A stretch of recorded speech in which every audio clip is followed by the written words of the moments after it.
Hello everyone, welcome back to my video. Today I would like to share about proposition. First,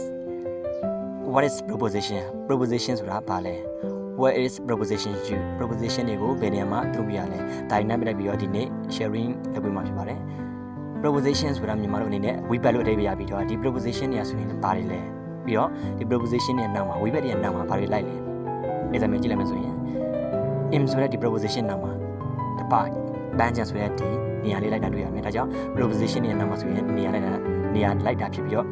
နောက်ထပ်တစ်ခုမှဆိုလဲ on ဆိုတဲ့ proposition နောက်မှာဆိုရင်လည်းဒီနေရာလိုက်တာတွေ့ရပါမယ်နောက်တစ်ခုမှဆိုလဲ under ဆိုတဲ့ proposition နောက်မှာဆိုရင်the tree ဆိုတဲ့ဒီနေရာလိုက်တာကိုတွေ့ရပြီးတော့နောက်တစ်ခုမှဆိုလဲဒီမှာ proposition မှာဆိုရင်လည်း between တုံးတာဖြစ်ပါတယ်နောက်ထပ်တစ်ခုမှဆိုရင် at ဆိုတဲ့ proposition နောက်မှာ 7pm ဆိုတဲ့အချိန်လေးလိုက်တာဖြစ်လို့ proposition ရဲ့နောက်မှာနေရာတွေမှာဖြစ်နေအခုလိုမျိုးအခြေအနေလေးလိုက်တာပါတယ်နောက်တစ်ခုမှဆိုလို့ zero proposition ရဲ့နောက်မှာ dabcora ဆိုတဲ့ဒီနေရာလိုက်တာမျိုးတွေရှိတယ်နောက်ထပ်ဒီမှာလည်းဒီ proposition တွေကိုတုံးထားတာဖြစ်ကမှအစတပါဆရှိတဲ့ပြင်နောက်ထပ် proposition တွေလည်းများစွာရှိနေပါတယ် after into at behind during before ဆရှိတဲ့ပြင် proposition တွေရှိပါတယ်ဒီ proposition တွေဆိုရင်ကျွန်တော်တို့နေ့စဉ်လုံးပြတဲ့